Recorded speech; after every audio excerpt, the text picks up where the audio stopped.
And the Mac is back, or maybe the Mac is cracked. His knee explodes. Very first kick. We're going to talk about UFC 329 today. First up, let's talk about a few rookies, and we're going to talk about Gable Steveson and his debut. Probably the most hyped rookie of all time to come into the UFC and to make his debut. He was only 4-0 before this fight, so the guy has very, very little, in-cage experience when it comes to combat sports. Obviously, we know the accolades: Olympic gold medalist, freestyle wrestling in the heavyweight division. The top of the heap when it comes to grappling, we have, John Jones touting his praises, saying, he's going to take everybody down. And we know Jones is a damn good wrestler in his own right. So for him to be saying that, we got to take it pretty seriously. Only 26 years old.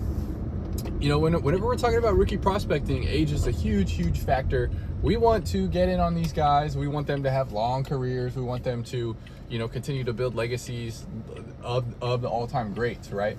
And in order to do that, you can't age out. You can't get too old. And we know when you hit, that 35, 36 mark, that tends to be, for now anyway, maybe that will change with sports technology and with, training methods and whatnot. But for now, that seems to be the point where these guys seem to kind of have reached their peak, and maybe even on the downhill slope on the back end. So 26 years old, ton of time to work. Also in the heavyweight division, we know that those guys tend to last a little bit longer shelf life. They don't have to be quite as quick, which tends to be the first thing that kind of goes, as well as no weight cutting, which again puts a huge toll on the body. We do know that Topps came out, hit us with a post about Gable Steveson does have a debut patch coming. That is going to be big, man. That is going to be big. And I've seen, some things, people still talking about, oh, it's on the walkout shirt. It's not fighter. It's fighter worn. That is not fighter worn. That is event specific. That is an event specific relic, and that is a big difference than fighter worn. So now that's a real semantic argument. That's just the definition of what it is. But that thing needs to be respected, man. The history and the story tied to that specific relic is what we should be wanting, right? I also saw, a little bit off topic, but I also saw we were getting some hand wraps on some Topps now. Fight used hand wraps, sick. I cannot wait for that to be more prevalent in the space, and for people to, have those cards, getting them in their PC. Really cool pieces of history. And when does this debut patch come out? But now we have Gable coming in now. He pretty easy. Let's talk about the X's and O's of the fight. He comes in. Opponent's a big dude, good athlete. He actually looked like he was throwing some heat. He wasn't super gun shy in there. He didn't look like he knew, the moment was too big for him. He actually fought, put up a little bit of resistance. Sometimes we see these guys get in there with huge prospects and they just look completely shook. The guy actually, went in there and fought hard, which was cool to see. Now, Gable threw a ton of a variety of attacks, what I was most impressed about was that specific thing. He threw some really nice front kicks to the body, smacking the body with the toes. He threw an oblique kick I saw, so we obviously he's getting trained by John. We saw him throw a high kick. We saw him box a little bit. We kind of saw like a half takedown. The guy immediately went guillotine, which is very smart, right? If you're gonna go double leg and the guy's got his neck out, that's a good defensive strategy to employ. So he kind of bailed on that, but that was about it. This was all a striking match. This was all strikes and boxing. One thing I do wonder about with Gable is his cardio and his gas tank. Generally wrestling is a pretty, those guys have great cardio, but in the heavyweight division, all that explosion, is he going to be able to keep that up for 25 minutes? I don't know. And again, we're talking about championship rounds at that, with him. The expectations that we're putting on him are the highest of anyone that's ever came in, and just because of his accolades and because of who he's being trained by and because of some of the things that have been said in training. But very good performance. That is exactly what you would want to see from Gable Steveson. He was never really in any trouble. He did get hit a few times, but it wasn't really, never rocked, never knocked down, never, really taken down or didn't really get exposed. He looked very aggressive in there. He looked like he was Maybe that's a kind of a con, is maybe he needs to be a little bit more methodical. But again, we're talking about, this is his 5th fight. He's 26 years old. The guy is still so raw, man. How long has he been training mixed martial arts? He's been training mixed martial arts for like 2 or 3 years. Like it's pretty insane, right? So I think he's still got a long way to go and a long way to improve to really reach his potential. Again, we didn't even see his best attribute, which is his wrestling. Man, you know, that guy's going to be a problem for a while if he continues to put in the work, you know, keep his head on straight and do what he needs to do. When are we going to get the debut patch card? Maybe 2027. Had a conversation with Damien last week talking about, is he even going to be in 2027? I know a lot of times with these products, they start printing cards relatively early, right? Whenever they're doing it, a lot of game planning goes involved. You have to get all your designs, you have to get all your checklists, you have to get all your photos, you have to print all your cards, you have to send them off to get signed. So they usually start a decent amount early than that, you know, they are set to release, right? Now we're so far away from 2027. We're about halfway through the year, maybe a little bit over. So it is possible that he is in 2027. I very much hope so. And if he is, that class is going to have some people that are very highly touted and are very sought after. So it should be a good rookie class in 2027 if he's in there. All right, let's talk about Lonnie Kavanaugh versus Brandon Royval. Pretty exciting fight, man. Royval really brings the excitement out of his opponents. He's kind of a wild man, but he likes to box. He can, you know, throw submissions. Kavanaugh looked pretty good, if I'm being honest. He did end up losing, right? But he had some big moments. He is also very young. He's 27 years old, and he's fighting the best of the best, right? So him and Royval were like 4 and 5 or something like that. Very high up the rankings. That's kind of the spot that he's in with his career. Pretty, I don't want to say it's super deep, right? Because it's not like, you know, these guys are bantamweights, but there is a few pretty solid guys floating around in that division. And obviously, if you're a Kavanaugh collector, you want him to win that fight and to finish that fight. And he did rock Royval a couple of times. But yeah, man, I don't think I can come away super hesitant or super critical on Kavanaugh. I think he can come back, get it together, and you know, continue to be up at the top and make a run for a little bit. Now, what does this do to his psyche? Anytime these guys lose, right, that's a big deal, and you don't want to see them lose their confidence too much, because once that starts happening, the snowball could get rolling downhill. But still pretty young, you know, still got some cards floating around out there, and I think he'll be back. We got BSD versus Patty, Benoit Saint Denis versus Paddy Pimblett. Man, Paddy really does have something special when it comes to just the hype in the crowd. Maybe it's the walkout song. I don't know what it is, but people do tend to love watching Paddy Pimblett fight. He's also very exciting, man. He goes out there. A lot of his fights are finishes. He puts himself in harm's way sometimes in order to be exciting, and he has a very aggressive style. And Benoit Saint Denis, super aggressive style as well, comes in immediately, and man, that was a insane choke by Paddy. Like, that was honestly a little bit scary. He had a ton of torque on it, right? But what's next we'll talk about what's next for Paddy, and then we'll talk about BSD a little bit more. Paddy's in a good spot right now. I mean, he lost to Gaethje, right? So he lost to Gaethje. This was obviously his next fight. He looks amazing. He wins in spectacular fashion against a very dangerous guy. So to me, he's like right back in potentially getting a title shot. And good timing, because it's basically the next big fight in this division since we had Gaethje win, right? So Gaethje wins, it's kind of quiet on that front, and then Paddy wins. So he could be, you know, potentially the next guy up for that, especially with his hype, especially with, you know, the finish and the opponent. We also have Ilia Topuria in waiting. We could get Paddy versus Ilia. We know that there's some bad blood there. I think everyone would want to see that. Paddy called him out and said his name.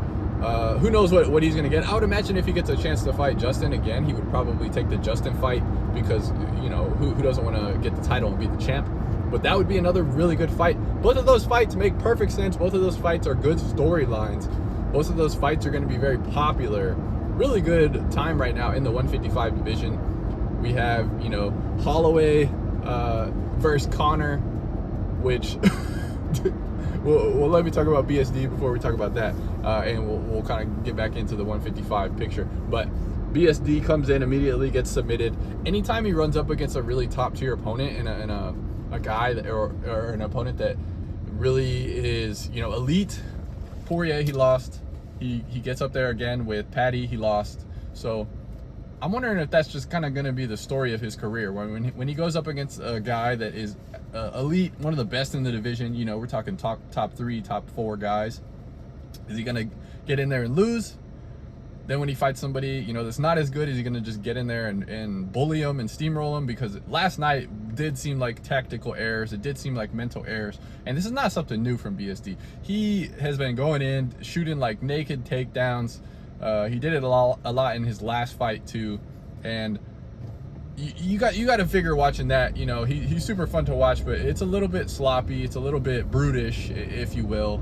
And whenever you're fighting the best of the best, and especially slick people with submissions, or just very slick fighters in general, they can counter mistakes like that, because those are mistakes, right?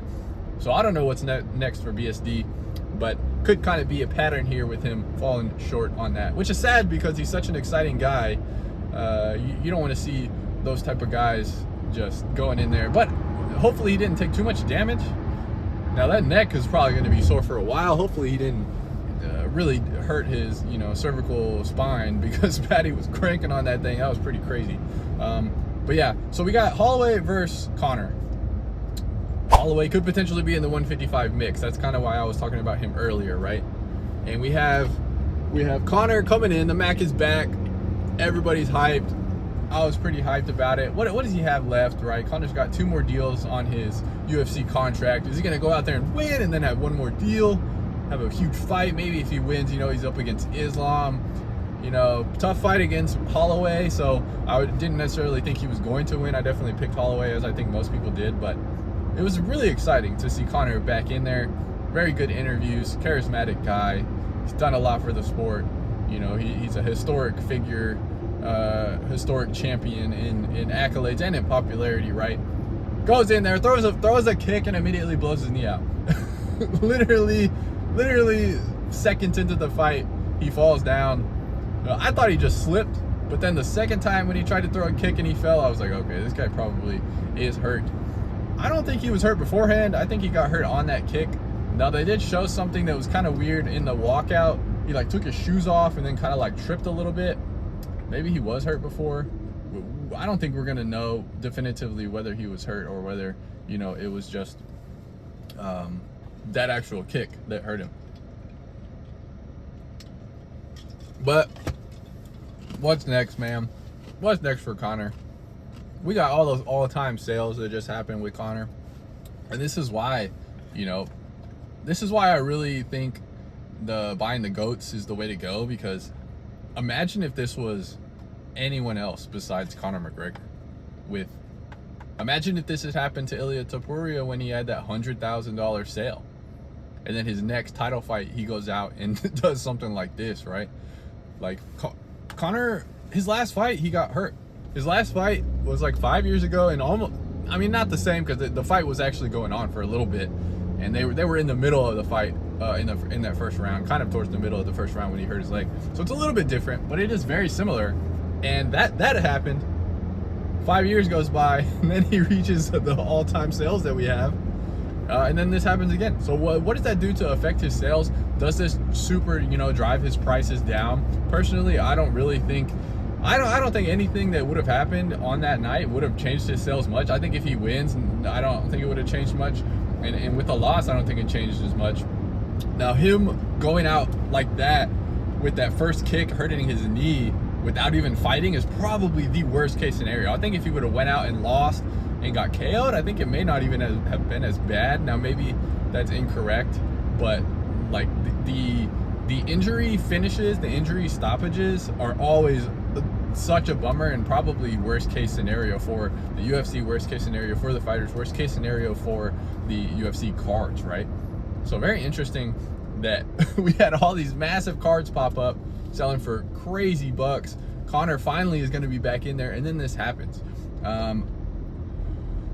That's why, you know, kind of having a more long-term mentality when it comes to cards, I think is a better mindset to be in. Like if you were to having, you know, a short-term mentality, let's say 6 months or a year, right, with these Conor McGregor cards, and you were thinking about potentially flipping them, and then this happens, like that, you're probably not going to get the same pricing that you got, you know, a month or two ago.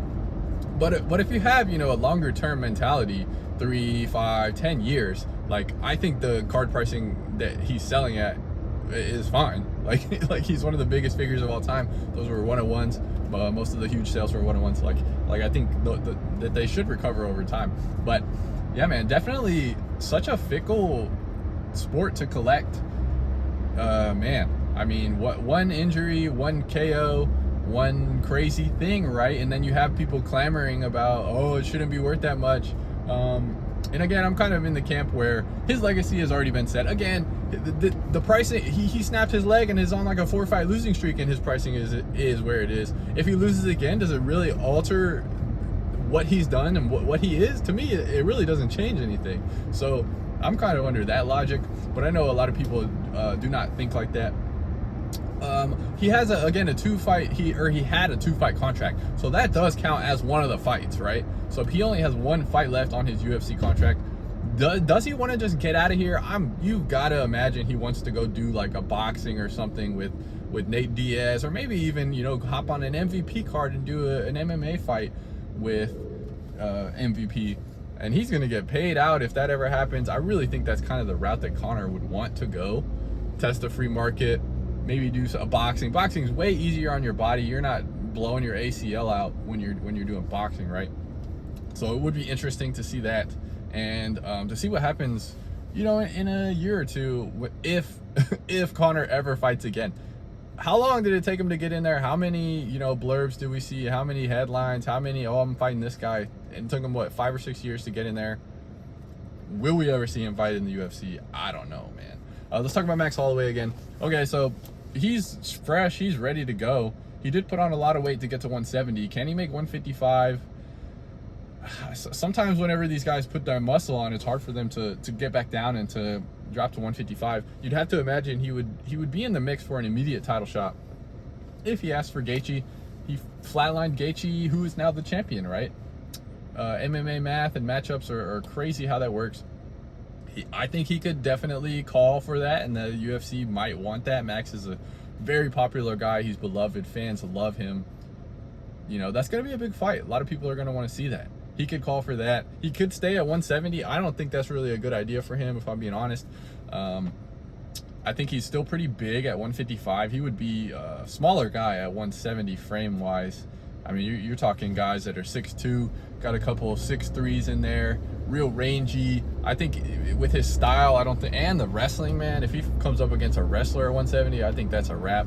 So I really do think it would be in his best interest to go back down and to try and get to 155 and to try and fight, you know, for a title there. And he can still contend, as we saw with that Gaethje fight. So, but yeah, man, 329, kind of a letdown, if I'm being honest. I was potentially thinking of going live for this video, and then that happened with Conor, and I was just like, it's kind of a bummer. It took the wind out of my sails, and I was like, well, I'm not going to put all that effort and time into going live. But I'll come in here and talk to you guys a little Zach chat in the car video on my way to get a haircut. I feel like I've filmed a video when I go to get a haircut multiple times. Hair's super long. Going on vacation soon, going to the beach. That's going to be a good time. I'm ready to relax for a little bit, not think about videos, not think about work, just hang out with the family and enjoy my time at the Texas beaches with our hot seawater. But I don't mind it. It's like a hot tub. All right, y'all. Have a good one.